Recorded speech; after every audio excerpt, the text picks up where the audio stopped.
Hello everyone, welcome to my UPSC. एक लगातार जो क्वेश्चन आप लोग पूछ रहे थे कि इस शिफ्ट में मेरा पेपर है, मेरे इतने मार्क्स हैं, तो क्या चांसेज हैं।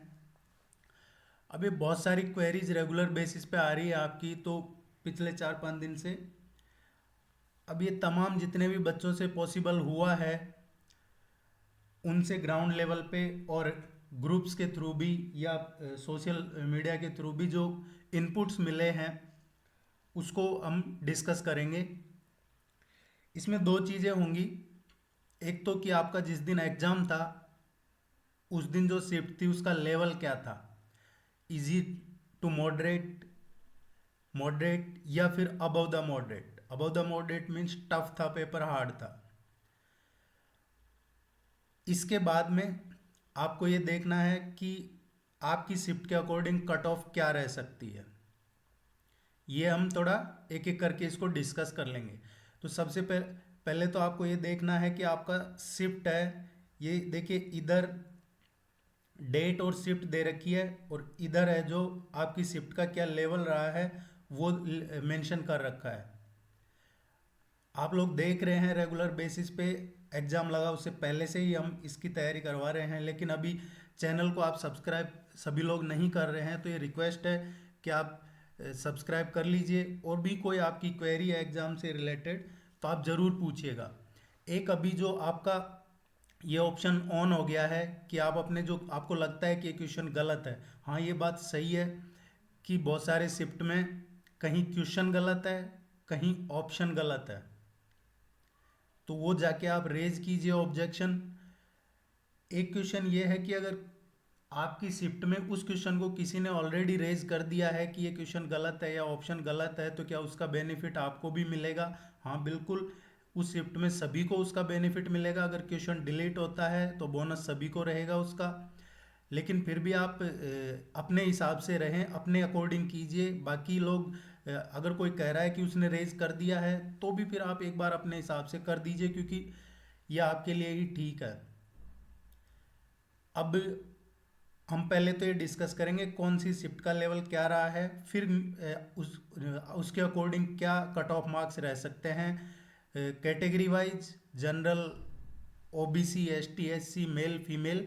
ये सभी हम अ, तमाम जितने भी आपके डाउट्स हैं उम्मीद है वो क्लियर हो जाएंगे। फिर भी कोई डाउट रहता है तो आप कमेंट सेक्शन में पूछ लीजिएगा, हम उसको डिस्कस कर लेंगे। देखिए एक चीज़ जो मैं पहले बता रहा हूँ, शुरू से ही 15 को हमने एक वीडियो डाला था, आप उसको देख लीजिएगा। उसके बाद 31 जनवरी को, उसके बाद 16 फरवरी को। कट ऑफ 70 से ऊपर नहीं जाने वाली है। मैं फिर रिपीट कर रहा हूँ, कट ऑफ 70 से ऊपर नहीं जाने वाली है। ये जो एग्ज़ाम दे के शुरू में आपको बता रहे थे कि 75 to 80 जाएगी कट ऑफ, ऐसा कुछ नहीं हो रहा है। अब जब ये क्वेश्चन डिलीट हो रहे हैं तो 75 to 80 वाले भी धीरे धीरे नीचे आ रहे हैं। सो आप अपने हिसाब से रहिए। बाकी लोग जो कई अफवाहें कई सच भी बता रहे हैं उसमें ज़्यादा इन्वॉल्व मत कीजिए, अदरवाइज आपका फिर क्या माइंड डिस्ट्रैक्ट होगा, परेशान होंगे बेफिजुल में। ये अगर आपका एग्ज़ाम 8 जनवरी से और 10 जनवरी के बीच में था तो ये तो डेट है शिफ्ट वाइज और ये उनका लेवल है। आप लोग देख लीजिए आराम से इसको। 8 से 10 जनवरी का मैं आपको दिखा देता हूँ, ये रहा है। 10 जनवरी को दोनों पेपर टफ रहे हैं, ये क्लियर है।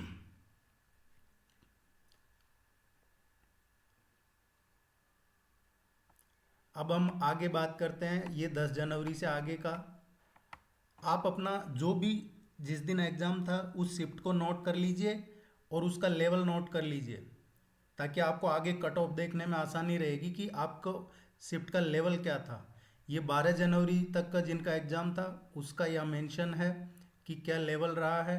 इसमें जो 11 जनवरी को सेकंड शिफ्ट लगा है वो हार्ड था, इसका फर्स्ट शिफ्ट इतना कोई हार्ड नहीं था। फरवरी में जो एग्ज़ाम लगे हैं वो जनवरी के बजाय थोड़े डिफरेंट रहे हैं। ये 13 जनवरी से और 17 जनवरी तक का है, 13 to 17 जनवरी। ये आप देख लीजिए इधर, शिफ्ट वाइज है, फर्स्ट शिफ्ट सेकंड शिफ्ट।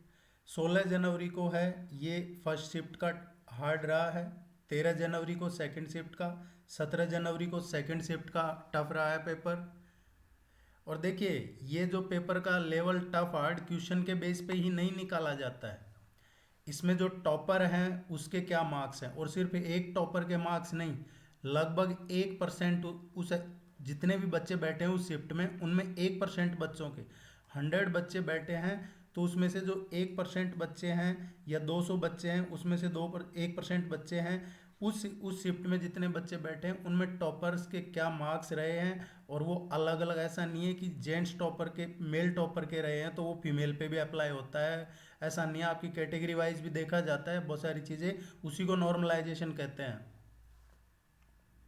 ऐसे नहीं है कि ब्लाइंडली कि ये पेपर टफ आया है इजी आया, ऐसा नहीं है, वो टॉपर के बेस पे और भी कई क्राइटेरियाज हैं, इंडिविजुअल सब्जेक्ट वाइज भी देखा जाता है, नॉर्मलाइजेशन कमेटी सब चीज़ों को देखती है।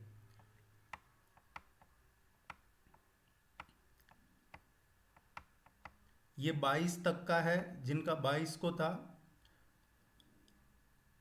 आप अपनी जो भी आपका जिस भी शिफ्ट में था उसको आप नोट कर लीजिए। ये 19 को जो सेकंड शिफ्ट थी, 17 को सेकंड शिफ्ट थी, इनका थोड़ा लेवल टफ रहा है, ज़्यादा मार्क्स नहीं है बच्चों के इसमें।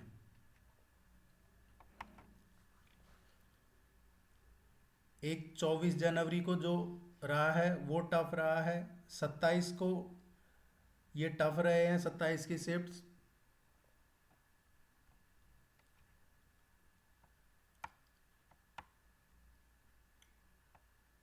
आप इनको एक बार अपना जो भी आपका लेवल रहा है शिफ्ट का वो आप अब जो नोट कर लीजिए, देख लीजिए।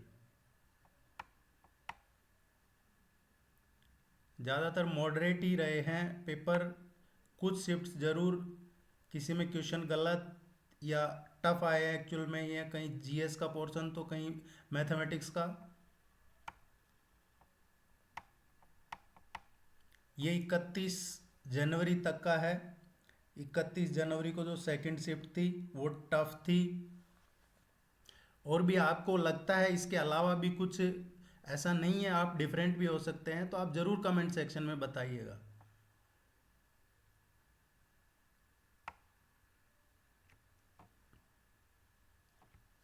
फेब में थोड़ा डिफरेंट रहा है सिनेरियो, देखिए जनवरी के बजाय फेब में थोड़ा डिफरेंट रहा है, लेकिन सबको इक्वलाइजेशन होगा, नॉर्मलाइजेशन होगा, तो सबका, ऐसा नहीं है कि किसी को फ़ायदा मिलेगा इससे किसी को नुकसान होने वाला है, ऐसा नहीं है।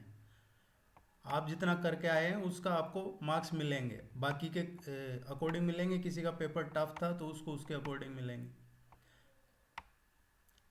ये 9 फेब का फर्स्ट शिफ्ट तक का है।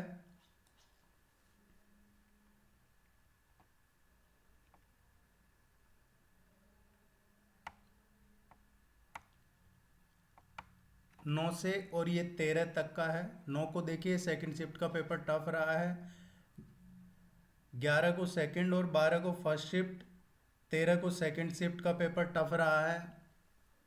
तो फेब में थोड़ा डिफरेंट सिनेरियो रहा है, शुरुआत में तो इतना टफ नहीं था, लेकिन धीरे धीरे धीरे धीरे इन्होंने ना कि टफ बल्कि पैटर्न भी इसमें चेंज हुआ है, पहले जो पैटर्न था उसके अकॉर्डिंग नहीं था, हालांकि सिलेबस तो कॉमन है सबका।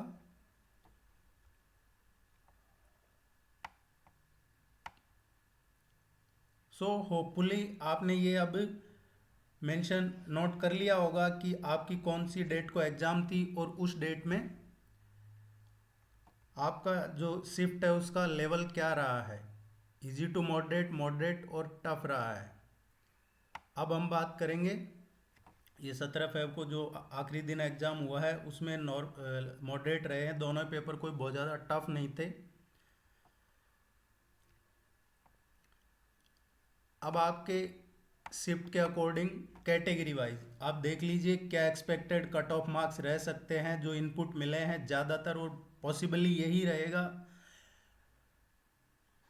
जनरल में, मेल्स में आपने देख लिया होगा आपकी किस दिन एग्ज़ाम थी और आप जनरल मेल कैटेगरी में हैं तो आप यहाँ से अपना expected cut off marks check कर सकते हैं और उसी के अकॉर्डिंग आप फिजिकल की प्रिपरेशन कर सकते हैं। आपको लगता है कि आपका स्कोर अच्छा है, आपका पेपर ठीक हुआ है, तो भी आप फिजिकल की प्रिपरेशन कर लीजिए। जल्दी ही और वैकेंसीज भी आने वाली है, उम्मीद है इसमें भी वैकेंसी बढ़ेंगी, लगभग 800 के अराउंड वैकेंसी बढ़ सकती है इसमें, अदरवाइज जल्दी ही नई वैकेंसी आएगी। तो आप तैयारी तो शुरू कर दीजिए फिजिकल की रेगुलर बेसिस पे। जो जनरल फीमेल है उसकी एक्सपेक्टेड ये कट ऑफ मार्क्स रह सकते हैं। आप ओबीसी कैटेगरी में हैं, ओबीसी जो मेल कैटेगरी है उसके मार्क्स ये हैं expected cut off marks OBC male. OBC female में इजी टू मॉडरेट लेवल वालों के 55 to 60 के अराउंड रहेंगे।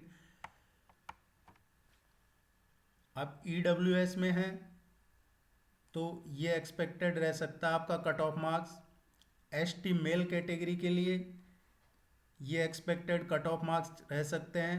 देखिए अगर आपका टफ रहा है पेपर तो आपके 45 to 50 भी हैं, तो भी नॉर्मलाइजेशन के बाद ये इम्प्रूव होगा और आप हो सकता है इसके लिए फिजिकल के लिए सेलेक्ट हो जाए, क्वालिफाई हो जाए।